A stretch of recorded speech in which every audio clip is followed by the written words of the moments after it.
नमस्कार, मी नम्रता वागळे. वेळ आहे चर्चेचा धुरळा उडवण्याची. मराठा आरक्षणाबाबत मनोज जरांगे पाटील यांच्या सर्व अटी मान्य करणारी अधिसूचना सरकारने त्यांच्याकडे सुपूर्द केली आणि त्यानंतर मुंबईकडे चाल करून आलेल्या जरांगेंनी आपला आक्रमक बाणा काहीसा म्यान केला. मात्र सगळे सोयऱ्यांनाही आता कुणबी प्रमाणपत्र मिळण्याचा मार्ग मोकळा झाल्यामुळे अपेक्षेप्रमाणे ओबीसी नेत्यांनी यावर हरकत घ्यायला सुरुवात केली. या निर्णयाला न्यायालयात आव्हान देणार असल्याची घोषणा ओबीसी नेत्यांनी केली आणि त्यानंतर जरांगे पुन्हा एकदा कडाडले. गोरगरिबांच्या वाट्याला आरक्षण आलेलं याआधी हिसकावून घेतलं, मात्र पुन्हा प्रयत्न झाल्यास मंडल आयोगालाच कोर्टात आव्हान देणार असा इशारा जरांगेंनी दिलाय. जरांगेंकडून आव्हानाची भाषा होताच भुजबळांनीही त्याला प्रति आव्हान दिलंय. मात्र या घडीला प्रश्न असा आहे की हा मंडल आयोग खरंच कोर्टात चॅलेंज होईल का, की फक्त वादाची दंगल उडवण्यासाठी या मंडल आयोगाचा सहारा घेतला जातोय? याच विषयी आपण चर्चा करणार आहोत.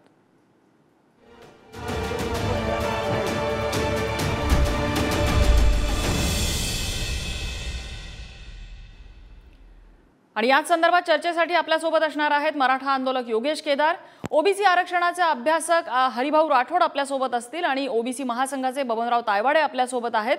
चर्चेला सुरुवात करण्यापूर्वी मनोज जरांगे पाटील नेमकं काय म्हणाले होते आणि त्याला छगन भुजबळांनी कसं प्रति आव्हान दिलेलं आहे आपण बघूया.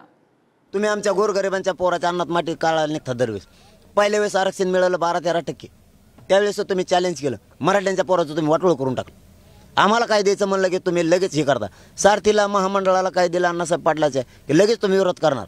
आम्हाला काय दिलं की तुम्ही विरोध करणार. आम्ही तुम्हाला दिलं काय विरोध केला? आमच्या हक्काच्या नोंदी आहेत. ओबीसी आरक्षणात आमचं हक्काचं आरक्षण, तुम्ही आम्हाला विरोध करता. मग आता तुम्ही याच्यात बी आम्ही आता सगळ्या स्वारीचं लढून रक्त जाळून कोटी पोरानं ते आता कायदा आणलाय. आता तुम्ही म्हणणार आम्ही कोर्टात जाणार आणि आमचं करणार, तर म्हणजे पुन्हा तुम्ही एकदा आमच्या मराठ्यांच्या पोराच्या अन्नात विष घालणार, तर मग तुमचाही कमिशन स्वीकारलेला नाही, मग आमचाही नाविलाज. मग आम्हालाही त्याला चॅलेंज करावं लागणार आहे. मग ह्या एकट्या छगन भुजबळसाठी सगळ्या ओबीसींचं वाटोळ व्हायला लागलं. ओबीसी बांधवांना लक्षात येत नाही की हे पागल माणूस आहे, याच्यामुळे लॉस व्हायला लागलाय. ओबीसी बांधवांना माझी विनंती आहे, तुम्ही वाद लावणारा माणूस आहे. आम्ही ओबीसी आयोग चॅलेंज करत नाहीत. त्यांनी द्यायलाच पाहिजे आव्हान काय. आणि त्यांच्या एवढा ज्ञानी जो आहे ह्या हिंदुस्थानात दुसरं कोणी आहे का? आणि ताकद पण खूप आहे ना. 3 कोटी लोक मराठा ते मुंबईत आणणार होते, ते बघितलं सगळ्यांनी. 3 कोटी किती आहे तिकडे त्या वाशीला सुद्धा. म्हणजे ज्याला लाख म्हणजे समजत नाही, कोटी म्हणजे समजत नाही, अशी माणसं जे आहे मंडल आयोगाला देशामध्ये विरोध करणार आहे. त्याने ते अवश्य करावं. त्यांची हिंमत असेल ना तर त्यांनी मंडल आयोगाच्या विरुद्ध जे आहे आवाज द्यावा आणि त्याच्या विरुद्ध कारवाई करावी. आणि मंडल आयोगाला जो आहे हा संपवण्याचं काम त्यांनी करून दाखवत, त्याची हिंमत असेल तर. माझं चॅलेंज आव्हान आहे त्यांना. मी सुरुवातीला योगेश केदार यांच्याकडे जाईन. योगेश केदारजी, आव्हानाची भाषा खरंच यावेळेला करणं गरजेचं आहे. म्हणजे मी दोन्ही बाजूंचा कन्सर्न म्हणून हा प्रश्न विचारतेय. मंडल आयोगाला आव्हान देण्याची भाषा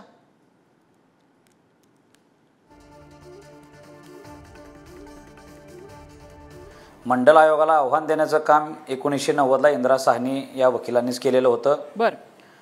आणि त्यानंतर 1992ला मंडल आयोगावरती प्रचंड मोठे ताशेरे सर्वोच्च न्यायालयातल्या न्यायाधीशांनी सुद्धा ओढले होते. परंतु काही अटी शर्ती घालून ओबीसी आरक्षण कंटिन्युएशनमध्ये ठेवलं. ह्या देशातला कायदा ज्यांना माहिती आहे, ओबीसी आरक्षणाचा किंवा आरक्षणाचा अभ्यास करणाऱ्या लोकांना माहिती आहे की अटी शर्ती सर्वोच्च न्यायालयाने इंदिरा साहनी जजमेंटमध्ये घातल्या आणि पण ओबीसी आरक्षण कंटिन्युएशनमध्ये आहे. जरांगे पाटलांच्या म्हणण्यामध्ये ओबीसी नेत्यांनी जे काही मराठा समाजाला आव्हान देण्याची भाषा सुरू केली होती की आता जे तुम्हाला आरक्षण मिळायला लागले, जे काही एकनाथ शिंदे साहेबांनी, देवेंद्र फडणवीसांच्या ह्या सरकारने जे काही आता जो ही शासनादेश काढण्यासाठी, अध्यादेश काढण्यासाठीची प्रक्रिया सुरू केलेली आहे. आम्ही म्हणणार नाही की हा अध्यादेश आहे, अजून हे फक्त नोटिफिकेशन आहे, ड्राफ्ट नोटिफिकेशन आहे. ही जी प्रक्रिया सुरू केली आहे याला सुद्धा तुम्ही चॅलेंज करायच्या भानगडीत पडायला लागला. अहो, ज्या लोकांचं 1967 पूर्वी कुणबी नोंदी आहेत अशा बांधवांना आरक्षण द्यायचं म्हणजे ते तुमचेच बांधव आहेत ना, ओबीसी बांधव, ज्यांचा हक्क आजपर्यंत डावलला गेलाय 30-35 वर्ष. त्यांना आरक्षण मिळवून देत असताना जर तुम्ही विरोध करणार असाल तर चिडून एखाद्या वेळेस म्हणते पण माझं जरांगे पाटलांच्या भूमिकेला आता ते काही होणार नाही, मंडळाला चॅलेंज करता येत नाही किंवा करायची आवश्यकताही नाही, आम्हाला ओबीसीतच जायचं आहे. पण जर काय ओबीसी समाज बांधवातले हे जे काही स्वतःला सोकॉल्ड म्हणणारे नेते म्हणणारे जे आहेत भुजबळ साहेबांसारखे, या नेत्यांनी एक लक्षात घ्यावं की तुम्हाला 23 मार्च 1994 म्हणजे 2 वर्ष इंदिरा साहनी जजमेंट आल्यानंतर 2 वर्षांनी 23 मार्च 1994 मराठ्यांच्या हिश्श्याचं सुद्धा आरक्षण राहिलं जे शिल्लक होतं ते त्या ओबीसीमध्ये अतिरिक्त वर्ग केलेला आहे. आमचा हिस्सा आमचा हक्क आरक्षणात आहे म्हणून तो आम्ही परत मागत आहे. किंवा आमचे जे कुणबी नोंदी आहेत तेवढं तरी द्या. आता राज्यात मागासवर्ग आयोग सुरू आहे. आम्ही सगळे हे एकही काम एकही भूमिका ना सरकार अनधिकृत करायला लागलेला आहे, असंविधानिक करायला ना मराठा समाज अनधिकृत मागतोय. परमपूजनीय डॉक्टर बाबासाहेब आंबेडकरांनी 340 कलमानुसार मराठ्यांना सुद्धा हक्क आणि 15/4/16 नुसार सुद्धा आरक्षण मागण्याचा हक्क दिलेला आहे. आम्ही सामाजिक आणि शैक्षणिक दृष्ट्या मागास ठरलो होतो. गायकवाड कमिशन सुद्धा आम्हाला रिपोर्ट आमच्या पॉझिटिव्ह होता.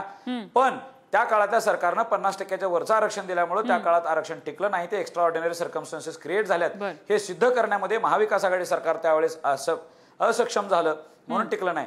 म्हणून 50%च्या आतली भूमिका मराठा समाजाची ह्यासाठी आहे की आम्ही जर सामाजिक आणि शैक्षणिक दृष्ट्या मागास ठरत असू तर आम्ही 50%च्या आतल्याच आरक्षणासाठी पात्र आहे. मग ते म्हणजे थोडक्यात तुम्ही असं म्हणताय की जे आता आरक्षण मिळालेलं आहे त्यासाठी जी काय प्रक्रिया सुरू आहे आणि अगदी हातातोंडाशी आलेलं हे आरक्षण आहे त्याच्यामध्ये जर कुणी खोडा घातला तर वेळ पडली तर मंडल आयोगाला सुद्धा आव्हान देण्याची तयारी असेल मराठा समाजाची, असं म्हणताय? नाही, मंडल आयोगाला आव्हान द्यायचा विषय नाही ताई मॅडमजी. मंडल आयोगाला द्यायचंही नाही. जरांगे पाटलांनी ते बोलले असतील आम्हाला त्या आरक्षणात जायचं आहे. ज्या घरात जायचं आहे ते घर जाळायची भाषा का करावी. पण आमच्या हक्काचं आरक्षण जे काही 16% अतिरिक्त खायला लागलेले आहेत नाही ओबीसी मध्ये 15% 16% ते आरक्षण आम्ही मागू शकतोय ना. आमचा पण वडिलाच्या जमिनीमध्ये 4 भावांना समान वाटणी केली पाहिजे. कमी जास्त हलका भारीमध्ये होईल. 3 भाऊ आज आरक्षण खायला लागलेले आहेत, जमिनीचं वाटप खायला लागलेले आहेत. एक भाऊ 30-32 वर्ष बाहेर होता म्हणून त्याला हक्क नाकारता येणार नाही. त्या भावाला सुद्धा वडीलधाऱ्यांच्या बापजाद्याच्या जमिनीत हिस्सा मागण्याचा अधिकार आहे. आज मराठा समाज जागा झालाय आणि 50च्या आत आमचा सुद्धा हिस्सा आहे. आम्ही सगळीकडे ओरडून सांगतोय तो मिळवायचा आहे आम्हाला. ठीक आहे, मुद्दा लक्षात आला. बबनराव तायवाडे आहेत आपल्यासोबत, ओबीसी महासंघाचे. मनोज जरांगे पाटलांची प्रतिक्रिया तुम्ही ऐकली असेलच आणि आता योगेश केदार यांनी सुद्धा त्यांची भूमिका मांडलेली आहे की जरांगे बोलण्याच्या ओघात बोलून गेलेले असतील, मात्र ज्या घरात आम्हाला जायचं ते घर काही आम्ही जाळणार नाही. मात्र तरी सुद्धा ही आव्हान प्रति आव्हानाची भाषा कसं बघताय तुम्ही याकडे? नाही, हे तर आहे. आता योगेश केदारांनी सांगितलं की मंडल आयोगाच्या शिफारशीनुसार मंडल आयोगाची स्थापना ही लोकसभा आणि राज्यसभेच्या नुसार तेव्हाचे पंतप्रधान मोरारजी देसाई यांनी केली होती. 2 वर्षाच्या प्रदीर्घ अभ्यासानंतर 1980ला मंडल आयोगाचा अहवाल सादर झाला आणि 10 वर्षानंतर 7 ऑगस्ट 1990ला तत्कालीन प्रधानमंत्री VP सिंग यांनी लोकसभा आणि राज्यसभेमध्ये मंजुरी घेऊन त्यातल्या 2 शिफारसी शिक्षणामध्ये आणि नोकरीमध्ये या देशातील 52% ओबीसीला फक्त 27% आरक्षण मान्य केलं. तेव्हाही खूप लोक कोर्टामध्ये गेले. आत्ताच योगेशजीने सांगितलं इंदिरा साहनी वर्सेसचे की आणि नंतर 92 मध्ये सर्वोच्च न्यायालयाचा निकाल लागला आणि आमचं या देशातील 52% ओबीसीचं फक्त 27% आरक्षण सर्वोच्च न्यायालयाने शिक्कामोर्तब केलं. आणि तेही 9 न्यायाधीशाचं बेंच होतं, 1-2 न्यायाधीश नव्हते. त्याच्यामुळे त्या निर्णयाला चॅलेंज करणं म्हणजे ही हास्यास्पद गोष्ट आहे. त्या निर्णयाला कोणीही चॅलेंज करू शकत नाही आणि कोणी चॅलेंज केल्याचा प्रयत्न केला तर आम्ही सुद्धा सक्षम आहोत तयार करण्याकरता. दुसरी गोष्ट, आता योगेशजी या ठिकाणी जे बोलले की ज्यांच्या नोंदी सापडल्या त्याला कोणीच विरोध नाही करून राहिलेला आहे. आपणच लोक तसं म्हणून याचा भाव करून राहिलेला आहे. ज्या व्यक्तीच्या नोंदी सापडल्या असतील आणि त्यांना जर प्रमाणपत्र निर्गमित केलं असेल तर एकाही ओबीसी नेत्याने त्याला विरोध केलेला नाही. ओबीसी नेत्यांचा सर्व जनतेने समजून घ्यावा. विरोध जो आहे की मराठा समाजाला एकूण जे 27% आरक्षण या ओबीसी समाजाला मिळते त्याच्यातनं आरक्षण देऊ नये आणि सरसकट कुणब्यांचे प्रमाणपत्र देऊ नये. अतिरिक्त आरक्षण जेव्हा 12 आणि 13% पहिले 16% दिलं होतं ते हायकोर्टाने 12 तेव्हा कोणी विरोध केला? एकाही माणसाने विरोध केलेला नाही. आणि त्याच्यामुळे याला विरोध आहे म्हणणं चुकीचं आहे. ज्यांच्या नोंदी सापडल्या त्याला आमचा कुणाचाही विरोध नाही आणि मंडल आयोगाला कोणी चॅलेंज करू शकत नाही. बर हरिभाऊ राठोड यांच्याकडे मी जाते. आता बबनराव तायवाडेंनी त्यांचा कन्सर्न व्यक्त केलेला आहे. एकीकडे फडणवीस म्हणतायत की सरसकट आरक्षण नाहीये, दुसरीकडे अधिसूचना सांगते की यामध्ये जे सगळे सोयरे असतील त्या सगळे सोयऱ्यांना शपथपत्राच्या आधारे हे सर्टिफिकेट दिलं जाऊ शकतं. मग राहिले कोण? याच्यामध्ये सरकारची भूमिका दुटप्पी आहे असं वाटतं की जरांगे विनाकारण आक्रमक होत आहेत असं वाटतं? सध्या तरी सावळा गोंधळ आहे, म्हणजे सावळा गोंधळ याला म्हटलं तरी चालेल. बर, याला फक्त माझं म्हणणं असं आहे की आपण 8 दिवस थांबायचं, एक आठवडाभर जर तुम्ही थांबलात तर जो नवीन आयोग सुक्रे साहेबांचा आयोग आहे तर त्याचा रिपोर्ट येईल आणि त्या रिपोर्टाप्रमाणे ते मागासवर्ग ठरणार आहे. मराठा हे ओबीसी ओबीसी ठरणार आहे.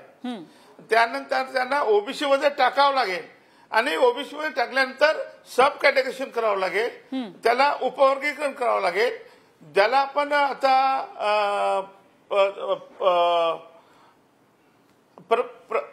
कर्पुरी ठाकूर फॉर्म्युला, आपल्याला कर्पुरी ठाकूर फॉर्म्युला सगळ्यांना नाही मिळेल. मी खरं म्हणजे तुम्हाला ओपनली सांगतो, मी दोन्ही बाजूचा आहे. मी मराठ्यांच्या बाजूचा आहे, मी कुणब्याच्याही बाजूचा आहे आणि मी ओबीसीच्याही बाजूचा आहे. मला 100% माहित आहे की आपल्याला कर्पुरी ठाकूर फॉर्म्युलाच आपल्याला न्याय देणार आहे दोन्ही पार्टीला, मराठाला पण आणि ओबीसीला पण. बाकी हे ज्या चर्चा आहे ना, जरांगे पाटीलने म्हटलं की मी ज्याला चॅलेंज करतो मंडल आयोगाला, हे काही योग्य भाषा नाही. मला दोन्ही पार्टीला सांगायचं आहे, जरांगे पाटलांना विनंती आहे माझी आणि आमचे भुजबळ साहेबांना विनंती आहे, तुम्ही कृपा करून कर्पुरी ठाकूर फॉर्म्युला त्याचा अभ्यास करा.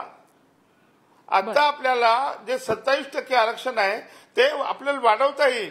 आपल्याला बांटी आयोगाने सांगितलं 37.70 आपल्याकडे एम्पिरिकल डाटा मिळालेला आहे आणि सर्वोच्च न्यायालयाचा निकाल आहे याचिका क्रमांक 259/94 ज्याच्यामुळे तामिळनाडूला आरक्षण मिळालं.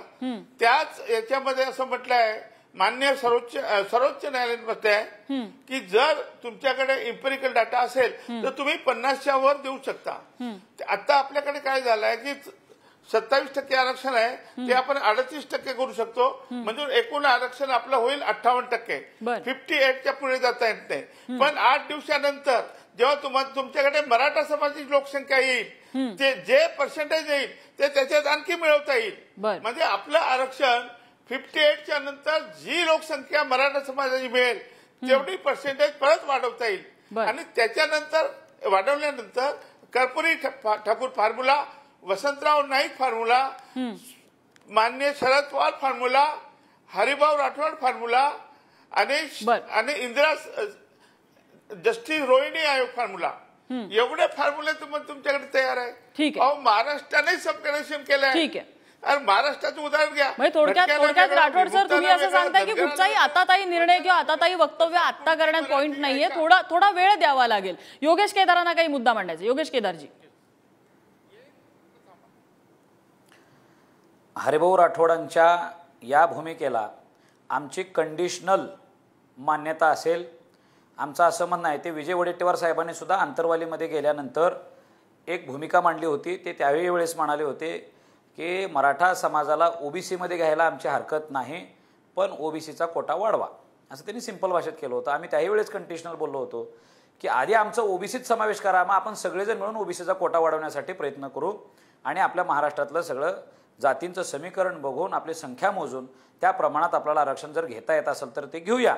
फक्त आता माझं एक म्हणणं, या इथं एक कन्सर्न आहे की राज्यसभेमध्ये लिखित उत्तरामध्ये आपल्या केंद्र सरकारने एक गोष्ट मान्य केलेली आहे. तो एक पॅरा जर आपण मला संधी दिली तर ते वाचून दाखवतो आणि तो ह्यासाठी महत्वाचा आहे कारण देवेंद्रजी फडणवीस साहेब आता जे काही परवा स्टेटमेंट केलेलं आहे ते सुद्धा अत्यंत गंभीर आहे. ते सुद्धा नंतर त्यांच्या मध्ये बोलण्यामध्ये काहीतरी तारतम्य हुकत आहे का असं दिसतंय. कारण आज जो काही आयोग आहे त्या आयोगातनं मराठा समाज जर काही मागास ठरला, मागच्या वेळेस ज्या काही उणीवा राहिल्या होत्या त्या पूर्ण करू आणि मराठ्याला पुन्हा मागास ठरवून आम्ही 50%च्या वरचं म्हणजे एसीबीसी ऍक्ट जे आता क्युरेटिव्ह पिटिशन चालू आहे त्याच्यात पुन्हा रिस्टोअर करू अशी देवेंद्रजींची भूमिका आहे.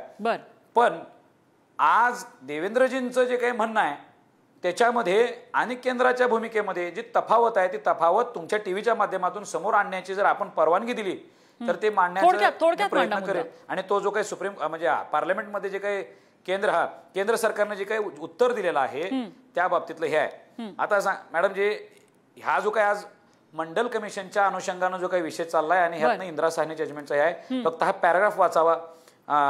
Honorable Supreme Court in its judgment dated 16 November 1992 in Indra Sahni's case, म्हणजे केस नंबर आहे 930 आणि 1990, has decided that reservation under Article 15(4) and 16(4) of the Constitution should not exceed 50%.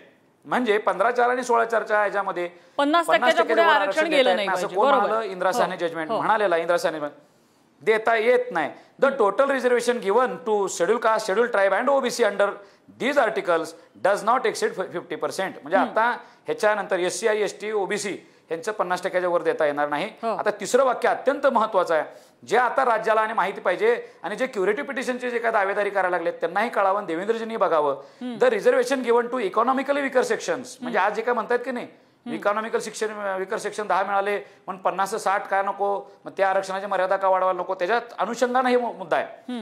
The reservation given to the economical weaker sections has been, म्हणजे EWS has been provided by the government under provisions article 15(6) and 16(6), म्हणजे 15(6) आणि 16(6) under हे amendment नुसार आहे 193व्या घटना दुरुस्तीनुसार जे 2019 आलेला आहे. Thus the 10% reservation given to EWS does not violate the 50% limit on reservations given under this article 15(4) and 16(4). म्हणजे सरकारनं क्लिअर कट मनशा केलेली आहे, जे सामाजिक आणि शैक्षणिक दृष्ट्या मागास ठरणार आहेत संविधानाच्या कलमानुसार 15(4) आणि 16(4) नुसार ह्या आरक्षणाची मर्यादा वाढवण्याचा आमचा काही हेतू नाही. हे आरक्षण आणि EWS आरक्षण हे दोन्ही तंतु यांच्यात काही तारतम्य नाही, हे दोन्ही वेगळे आहेत. मग मराठा समाजाचं मागासले पण जे आज सिद्ध करायला सुरू आहे, गायकवाड कमिशनने केलं, एकच फक्त सबमिशन करतो, ते 15(4) आणि 16(4) नुसार सुरू आहे. केंद्र सरकार म्हणते की आम्ही ह्या आरक्षणाची मर्यादा वाढवणार नाही. मग देवेंद्रजी 50% वरचं आरक्षण आमच्यावर पुन्हा एकदा कसं काय थोपवणार आहेत? एक्स्ट्राऑर्डिनरी सर्कमस्टन्सेस आमच्या क्रिएट होऊ शकत नाही. म्हणजे थोडक्यात तुम्ही म्हणता की सरकार सुद्धा यामध्ये सरकारची भूमिका सुद्धा स्पष्ट नाही, संभ्रमाची भूमिका आहे यामध्ये. अगदी बबनराव तायवाडेजी, याच्यामध्ये भुजबळांचं एक वक्तव्य खूप महत्त्वाचं होतं. एक 2 दिवसापूर्वी त्यांनी ते वक्तव्य केलेलं होतं की 54 लाख नोंदी सापडलेल्या आहेत, 34 लाख दाखले दिलेले आहेत. इतक्या मोठ्या संख्येने जर मराठा समाज एकदम ओबीसी मध्ये आला तर समतोल बिघडेल ओबीसी कॅटेगरीचा, ही त्यांनी भीती व्यक्त केलेली होती. हे बघा मॅडम जी अजिबात मी योगेश केदारजी आपल्याकडे येते, आपण बबनराव तायवाडेंचं मत ऐकूया. मी येते तुमच्याकडे, मी तुमच्याकडे येते. बबनराव तायवाडेजी बोला. Okay okay okay. हे जे 58 लाख आणि 38 लाख हे दोन आकडे वारंवार आपल्या माध्यमातून किंवा अनेक नेत्यांच्या माध्यमातून मराठा समाज आणि ओबीसी समाजाला वारंवार सांगितले जातात. त्याची सत्य परिस्थिती मी आपणालाही विनंती करेल आणि सरकारला विनंती करेल की लोकांपुढे यायला पाहिजे की ज्या 58 लाख नोंदी सापडल्या त्या 13 प्रकारच्या कागदपत्रांचा शोध घेऊन सापडल्या. अनेक रिपिटेशन त्याच्यामध्ये आहे, ते रिपिटेशन वगळायला पाहिजे. ही विनंती मी न्यायमूर्ती संदीप शिंदे साहेबांनाही केली होती, मुख्यमंत्र्यांनाही केली, उपमुख्यमंत्र्यांना केली की रिपिटेशन वगळून आकडा डिक्लेअर करा आणि त्याच्यानंतर जे काय उरेल त्याच्यापैकी आंदोलन सुरू व्हायच्या पूर्वी, कारण हे जे रेकॉर्ड शोधलेले आहेत 67च्या पूर्वीचे शोधलेले आहे, ज्या ज्या लोकांजवळ 67च्या पूर्वीच्या पूर्ण राज्यामध्ये कुणबी नोंदी होत्या, मराठा कुणबी मराठा नोंदी होत्या, त्या सर्व लोकांचे रेकॉर्ड शोधलेले आहे. मग 1990 पासून तर आता 2023 पर्यंत ज्या लोकांनी प्रमाणपत्र घेतले त्यांनाही आपण नव्या नोंदी म्हणणार का, नव्यान शोध म्हणणार का? मी आपल्याला साधं आमच्या नागपूरचं उदाहरण देतो की नागपूर जिल्ह्यामध्ये 2,90,788 नोंदी सापडल्या. हा अधिकृत आकडा सरकारने घोषित केलेला आहे. त्यापैकी 2,72,898 नोंदी प्रमाणपत्र वितरित केले असं म्हटलेलं आहे. आणि परवा एक जाहीर कलेक्टरनी सर्क्युलर काढलं, त्याच्यामध्ये असं म्हटलं आहे की 24 जानेवारी डिसेंबर नंतर फक्त 24 नोव्हेंबर ज्या दिवशी हे झालं होतं 3,273 कुणबी नोंदींचे प्रमाणपत्र दिले. कुणबी आणि मराठा कुणबीचं 1. तर आंदोलन सुरू झाल्यानंतर, नोंदींचा शोध झाल्यानंतर किती प्रमाणपत्र निर्गमित केले हा आकडा महत्वाचा यायला पाहिजे.